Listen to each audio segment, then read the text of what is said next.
Good evening again, Mr. Mayor, Council members. Charles Volz, 725 Vernon Way. My last comments, I referred to Diane Harkey as a very honest person. And in my extended dealings with the high-speed rail problem, I've more and more come to appreciate the importance of honesty in that transaction. It has been sadly lacking in so many ways. I don't need to repeat them. But what I want to do is address what I consider the moral dilemma that is confronting elected officials regarding the electrification of Caltrain. For purpose of this discussion, I'll assume that it's a good thing. However, it is based on a fundamentally dishonest bait-and-switch maneuver that is a breach of faith with the voters who approved Proposition 1A bond funds. In Prop 1A, there's a clear distinction between funding of regional rail and funding genuine high-speed rail.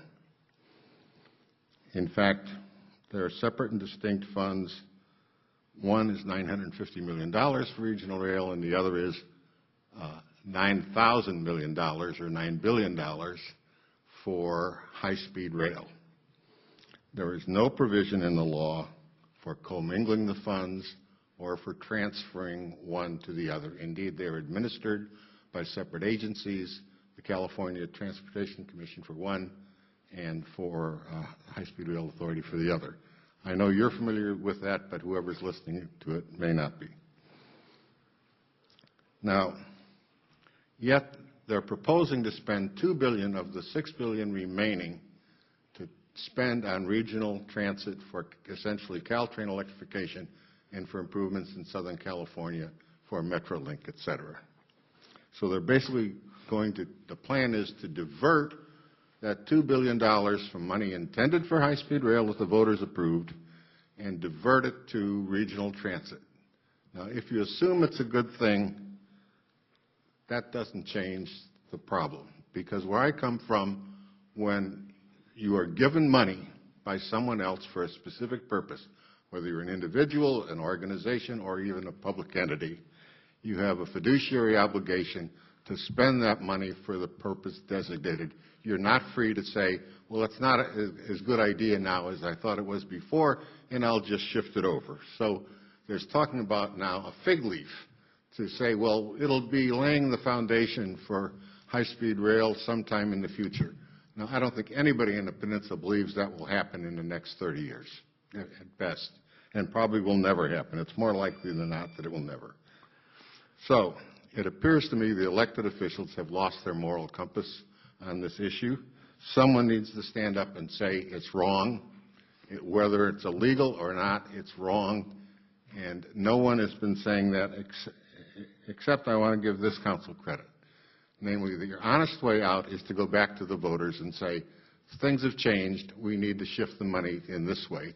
And this council has said to the governor, let's do that. And I commend the council for that, but I want to hear more public officials say it's dishonest and we should not do this. Thank you. Okay, thank you for your comments. Anybody else want to speak? Update and discussion and the idea of adopting a resolution supporting AB 1455, which here is called the High-Speed Rail Lemon Law. Councilman Brownray?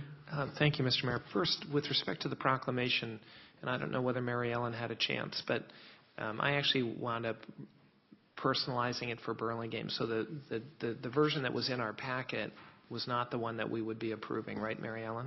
Right, but the one that Jerry has tonight is the correct one. Okay, so, and I think I circulated it to all my colleagues. The rewrite, I didn't. This is the problem with the Brown Act. It was the one that was emailed to us, but this is not it in the packet, you're saying. Right, not in the packet. Though I did read the one that was emailed to us. Did I send that to every council member or just to Kathy? Yes. I did? Yes. No, it was like a week ago or. Oh, okay. Then I did read that. Yes. Yeah. Maybe Terry could read it while we're talking, just so she's comfortable with it. Can we do that? Ann didn't get it either. No, don't read it. Can't we just hand it out to? Can't they just read it while we're talking? No, it's not that one. Oh, it's in here. Yes. Thank you, Syed. That'd be great. So the March 28th meeting, which is the MTC meeting, I'm just going to share a couple of observations, which I've said personally to some people. First of all, the general sense, I mean, just so we're clear, the general sense of the MTC was as though you had been, in the heart of Texas after 5 years of drought, and this was the rain cloud. I mean, there was not a single person in that room who was not just overjoyed at the thought of Caltrain getting electrified. I mean, it was a tidal wave of support and backslapping and general hail fellow, well met stuff. I mean, so it was, that was the attitude. I mean, people who are very sensible were saying, I've been waiting 15 years to get Caltrain electrified and stuff. So I don't think we should kid ourselves about the enormous amount of peninsula momentum behind electrifying Caltrain. I think there is a reasonable question about whether, and I think you can, whether you can be for electrifying Caltrain and against high-speed rail. So I don't find it, although I'm sure there were people in the MTC who would disagree with me, I think it's perfectly rational for the city of Burlingame to say, well, if you're going to electrify, then you better think about the Broadway overpass, which I mentioned in my public comments, but at the same time to support the Harkey bill, which says I think this thing needs to be rethought. I don't find that to be a contradiction. A couple of other quick observations about MTC. One, Supervisor Tissier made it quite clear that the negotiation of the specifics would be done by Caltrain, not by the MTC. She really characterized it, whatever we may think, as the MTC just being a coordinating body for the fund negotiation, but that the specifics would be run by Caltrain. Two, there was very interesting tension between San Francisco and San Jose in this thing. We should probably go more often to these meetings. So San Francisco is really upset that the tunnel is not part of this first wave of investment, the tunnel that's going to connect 4th and King to Trans Bay. San Jose is terribly upset that this isn't happening faster and it's not a grade-separated system. So there's a lot of really bullish high-speed rail people in the MTC. I mean, I can understand why we're a little bit nervous about them being the point of contact. But in fact, Supervisor Tissier quite clearly put Caltrain in that role. I guess the other thing that was clear to me was there was no appetite in the MTC for opening up any of the text. So even a relatively simple suggestion was met with no. We're not. This has been way negotiated behind closed doors, and it's a very much of a balance. And no, San Francisco, we're not going to revisit the tunnel or even put an intention to do. No. So the notion that the MTC process was a kind of an open issue and there was ways to change things and to nuance them, no, it was done. It was a done deal. So I feel a little bad because we were only given 2 minutes and I couldn't say everything that Burlingame would want to say in a session like that. So I had a lot of what's called pensée sur l'escalier, the thoughts you have as you're going upstairs. Oh, I wish I had said this. But I did make the point that Burlingame has consistently been for common sense, that we were one of the first groups to talk about stopping the train in San Jose and getting people on a better train up to San Francisco, which in a sense blended is. But that if you're going to start significantly increasing throughput, you need to resolve the Broadway, the Broadway overpass. But there's no money for grade separations in this first phase. So that is my report on the MTC meeting. I'm happy to, and every speaker except I was the only one who really raised even the scintilla of issue with this. Every single person who spoke was in favor of this, and starting yesterday. I do want to share 2 quick things. Having read now, the revised business plan came out today. And I haven't read the whole thing, but I did read about 50 pages of it. And I would say a couple of things. One, there are some actually pretty important improvements from a Burlingame point of view. First of all, it is explicit that the EIR will not include a 4-track option. So I think that's a big win for Burlingame. I mean, we need to make sure that that gets memorialized. But in the business plan, it said, we're not going to do it. There's no reason to do it. So I think that's a big plus. On the other hand, if you read, again, it's kind of what Mr. Volz was saying, watch what they do, not what they say. If you read the executive summary, you get the feeling they're all for the blended plan. They get it. The blended plan makes a ton of sense. But then if you read their economic forecasting, they say very clearly that they are forecasting 9 trains an hour peak period. Well, we know from Caltrain that you can't do the blended and get more than 4 trains an hour at most.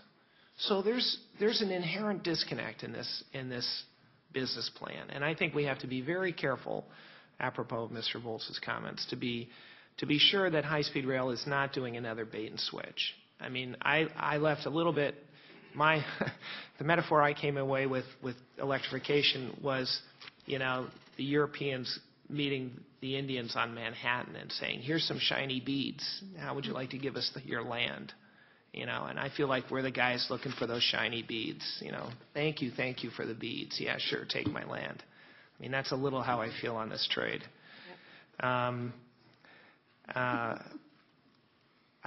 I guess that's everything, except to say that I do believe in the proclamation for, I think the proclamation for Assemblywoman Harkey makes a ton of sense. I would point out, at least the way I read her bill, was any bonds that have been committed by the time of the date of implementation would be allowed to go forward. So if the Caltrain people or the other people want to get a couple of those bonds, and by the way, I'll just say I completely agree with Mr. Volz's moral dilemma. I think this is patently wrong to take money that was meant for a high-speed rail system and put it into commuter rail. Patently wrong. But we are in this dilemma, which is we're not the AG. We're not, this council has urged the governor to go back to the voters and do this the right way. Tell the voters what you want to build and how you're going to build it, and see if you get the voters to agree. And if you do, that's, so be it. But short of being able to force that to happen, I think we have to play the ball where it lies, and that's electrification. And we need to make sure Burlingame doesn't get hurt in the process of electrification. We need to make sure it's as least damaging as possible to our city. Sorry, that was more than I intended. No, it's very helpful. That's okay. I would say that if we don't want to get hurt, it probably doesn't make sense to approve the Harkey bill, because I think we're just setting ourselves up as opponents of something that's going to happen. I mean, the train has left the station on this electrification thing, I think, and I don't think we're going to be able to stop it. So if we're talking about political capital, as you mentioned, we want to get the grade separation at Broadway. We want it to be underground. Does it really make sense to say that we approve of AB 1455 just for the moral sense, the victory of saying, we don't like you, but by the way, we want Caltrain electrification? What we got by email late this afternoon, I don't know if all of you got it, was a notice from Seamus Murphy saying that if AB 1455 were to pass, it would severely impact the Caltrain electrification funding, because that funding is tied in with that. And I'm on the Transportation Authority. I really think we need to be looking forward to how we're going to move people around this county better. And at this point, I would rather just not take a stand on AB 1455. I think it's fine if we just let it go and try to apply our political capital toward getting the kind of grade separation that we want below ground. I mean, how can you say you're going to approve of electrification and vote to not approve this bill? I think it's a contradiction. And I'm just talking in reality here. Political reality is that high-speed rail has this momentum now. You saw it at that meeting. I saw it at the the other meeting with Jerry Hill, the State Senate hearing, where all of a sudden the people who were criticizing it, the LAO's office, Legislative Analyst's office, the peer review person, are all saying, this is better, we can make this work. I think it's, like making sausage. These big transportation projects do not come easily, and I think the reality is they're trying to make something out of the little funding that is left, and nothing else is going to happen for a very, very long time. So if we can get Caltrain electrified, I think that's great, and I would like to support Caltrain electrification. So, Mr. Mayor, can I respond to that? I'd like to support the resolution for multiple reasons, including that over the last 3 years when we've asked the question, why don't you stop it in San Jose and connect it to Caltrain? Bob Doty, Rolf Van Ark, I'm sure Seamus Murphy and Mark Simon have all said that would be illegal because Prop 1A doesn't allow it. And there's a distinct difference between commuter rail and regional rail, and this is a commuter rail line. And at the end of the day, I want to see the Attorney General's letter that was requested twice in the last year. From one thing I read that apparently the Attorney General has provided a response, but due to attorney-client privilege, there's no disclosure whether that's happened and what that letter said, which is just a fascinating quandary to be in. I strongly believe that we need to stop making sausages and do what the right thing to do is. I don't care. I'm not doing this because it's the right thing to do, because we're going to waste 3 more years of the city's time and resources playing a game that is going to eventually run out, and we are constantly being threatened with not being team players in the political circles on this peninsula.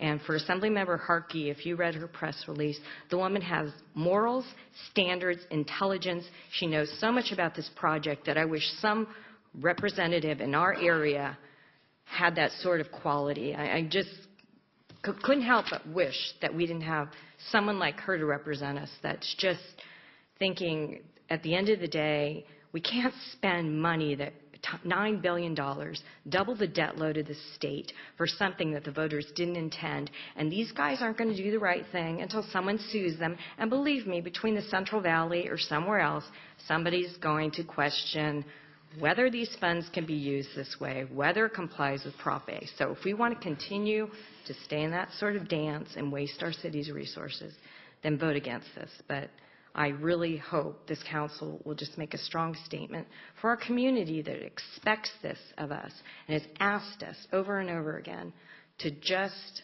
say no and protect the interests of this city. And if Caltrain electrification is the right thing to do, I think we will band together and find funding to it. But not with this devil's deal. It's just, now it's, a year ago I asked Doty, what's the price tag for the Caltrain line? Is it $1.3 billion to electrify? Well, now it's only $700 million because we're kicking in the other half. So the price has gone down to $700 million, what that right-of-way is worth. So I think this is a well-reasoned measure. It still provides the $900 million to upgrade regional rail or commuter rail, and allows the money that's already been obligated to continue, so it won't throw that into disarray. But this isn't the panacea that Caltrain hopes it will be. And it's the wrong way to go about it. And again, it creates distrust in the people that are watching all this and wondering who's telling the truth anymore. So I hope you'll join me in supporting it. Vice Mayor Keegren. Well, I look at this on principle, and this is not what the voters voted for. I don't think, just let's take an example, if we did our storm drain bond, which passed, and we utilized that money to do our streetscape, there would be many people that wouldn't appreciate that. They voted for something, they expect that money to be used for that purpose. Whether I agree with Caltrain electrification or not, to me it doesn't matter. To me, it's what did the voters vote for, and that should be followed through. And if it's not followed through, then bring it back to the voters and let them vote. So I'm going to look at this based on principle. I do find it frustrating that, we've been working on this for the last 3 years. I think Burlingame has been in the forefront in trying to be a team player. And it really hasn't gotten us that far. And who's to guarantee all our requests? I thought I had read somewhere, and I may be mistaken, that more than likely we may not get a grade separation. Well, that to us is one of the top things we want to see.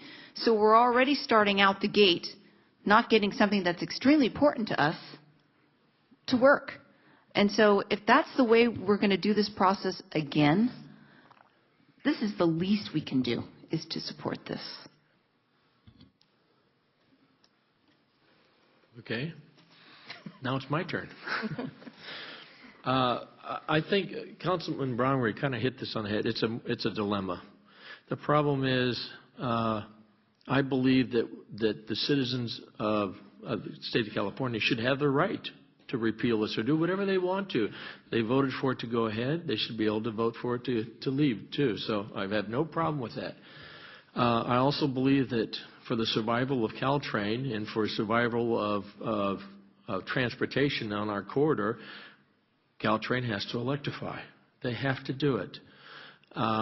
You can't continue to run these diesels, which are actually getting at the end of their life, and using, 4.7 million gallons of diesel fuel every year. It's just something we need to get rid of. So how do we do that? Well, they're playing the game that they can get some money from high-speed rail that was intended for high-speed rail, but to them, it is high-speed rail. I think I said that wrong. They have to electrify to even get high-speed rail. Okay, so I think they're looking at it that way. They're willing to take that money. Is high-speed rail going to come in? I don't think the money's there to get it.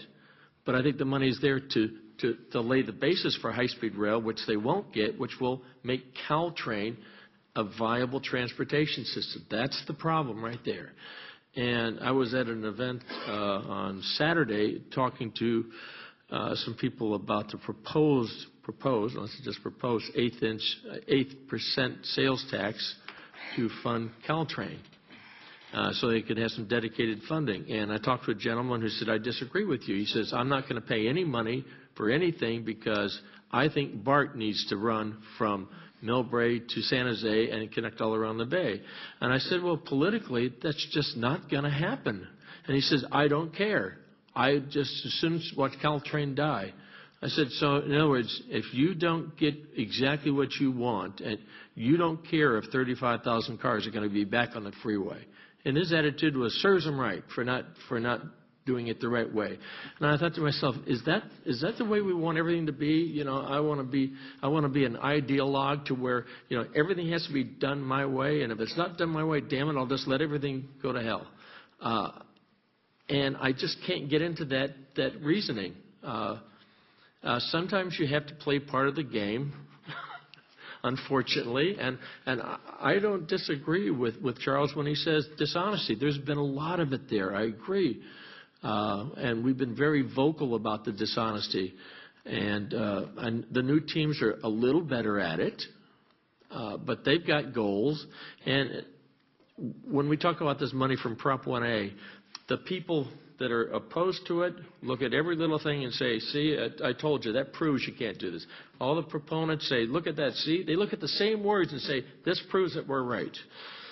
I want to see Caltrain electrified. And if we can do that and be on board with that to where it doesn't hurt Burlingame, and I've been adamant, the council's been adamant, that there's so many caveats that go with this, that if they're going to grade separate Broadway, what are the consequences if they grade separate Broadway? What about the other crossings that we've got? There's only one solution, and that's to do a two-track trench. San Mateo has said in our downtown, we are demanding a trench with 2 tracks only. Well, that serves Burlingame well. Now, Millbrae, I think it's going to be, their proposal is 2 up and 2 down.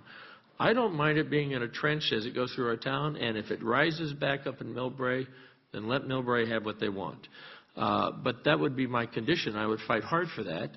Now, I must say it's hard on the Caltrain board when you are there with 3 people from San Jose, 3 from San Francisco, and there's only 3 from San Mateo County, and 2 of those are proponents of high-speed rail. Yeah. So, but we do get our voice heard.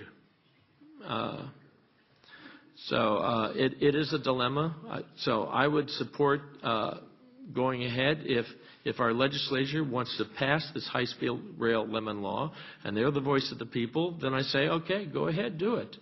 But I'm not going to tell them that they can't do it. And I'm going to be supportive of not of high-speed rail, of Caltrain and getting it electrified.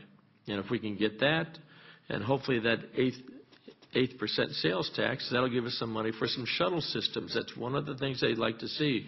That 8% gives us $70 billion, which is more than Caltrain really needs just for the trains itself. It will give us more money for shuttles. That is the secret to getting more people. The proposal is to get 75,000 people a day. A day onto the system. And it's never going to happen if we go with the diesel. Because we can't add any more people, we can't add any more trains to the diesels as it is. They're too long for the stations if you add a car. If you add a car, it slows everything down, and you're not going to get the diesel fuel out of our system. So it's very strange to be supportive of 2 things that are in conflict. It is. But I'm saying they both have a right to do what they want to do. So may I make a motion then? Or I'm not quite sure since we did approve it last meeting, but I guess we're approving it twice, which makes it extra good. Okay. So I'd like to make a motion to support the resolution of the City Council of the City of Burlingame supporting AB 1455 Harkey High-Speed Rail Lemon Law. Second. Okay, we have a motion by Councilwoman Baylock and a tie between. You don't get too many ties, but there's a tie here. I'm going to give this to Vice Mayor Keegren. She has rank, yes. She's pulling rank, or I'm pulling rank for her. High speed second. Any comments on that motion? Councilwoman Nagel. Yeah, I'd just like to say, I too see all the conflicts of, doesn't make sense when you add up the numbers and you look at the ridership study and all of the contradictions. But this, I think, is a huge contradiction in itself. If we have a memo here from Caltrain saying that passing AB 1455 would severely impact the Caltrain electrification funding that is sought under the proposed MOU. I mean, reality is there isn't enough money to do anything except electrification for a long, long time. So if we do not approve the funding in this MOU, then I think that we're not going to have electrification. We don't have another plan for the capital improvements that would make electrification happen. Even the 8-cent sales tax is only for Caltrain operating funds. So, we're back at square one with a system that is at capacity now as far as carrying passengers and no other way in order to electrify, which it badly needs and which would greatly improve service. So I'm just trying to be the realist here and saying, I can't comfortably approve of passing AB 1455. First of all, I don't think it's got a chance of getting approved by the legislature. I think that's a very slim hope in itself. And for us to stick our necks out there and say that we agree with this, I just don't think it makes sense at this point. I think it's a contradiction. So I will not be voting for the Okay. motion. Is there such thing as a half a vote? No. No, I didn't think there was. Any further comments? I just want to quickly say I respect Councilwoman Nagel's point of view. I really do understand that. I will repeat that the way I read Harkey's bill is to say if there are bonds that are dedicated by January 1, 2013, those bonds can go forward and be sold. So if Caltrain and the rest of them can get their acts together and figure out what bonding they need, then they're willing, if California High-Speed Rail wants to authorize those bonds, irrespective of whether they're legal or not, then they can do it. So I don't actually think Harkey prevents electrification, even though I'm sure Caltrain thinks that. And the other point is, even though I'm support in principle electrification, I do think at some level you have to ask, is that fair to the voters? I mean, they weren't asked, do you want to spend $2 billion to improve the peninsula rail system? And so I just think it's, even though I understand tactically that you're probably right, we hurt ourselves on the margin with some people who probably don't like us much anyway. But it's just not the right thing to do. It's not really the right thing to take this money and spend it. It's as Councilwoman Keegren said. So now all of a sudden we think that there should be a solar power plant in the Central Valley. Well, let's use the $9 billion for that. I mean, that will create the electricity for high-speed rail. I mean, how far does the nexus go? I hear what you're saying, and I would just prefer not to take a position on it at all. I mean, I think, why bother? I don't really see the point of it. Question for the city attorney, can I abstain? Is that equivalent to saying I don't want to vote on this motion? If you want to abstain, you can abstain. Okay, I will abstain then. And my comment is, let's do a roll call. Clerk's been waiting to do that. Councilwoman Nagel, Abstain. Councilwoman Baylock, Aye. Councilman Brownrigg. Aye.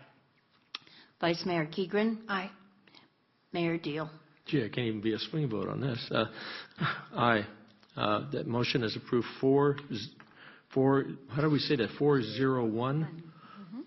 401 to adopt a resolution supporting AB 1455, which takes us on to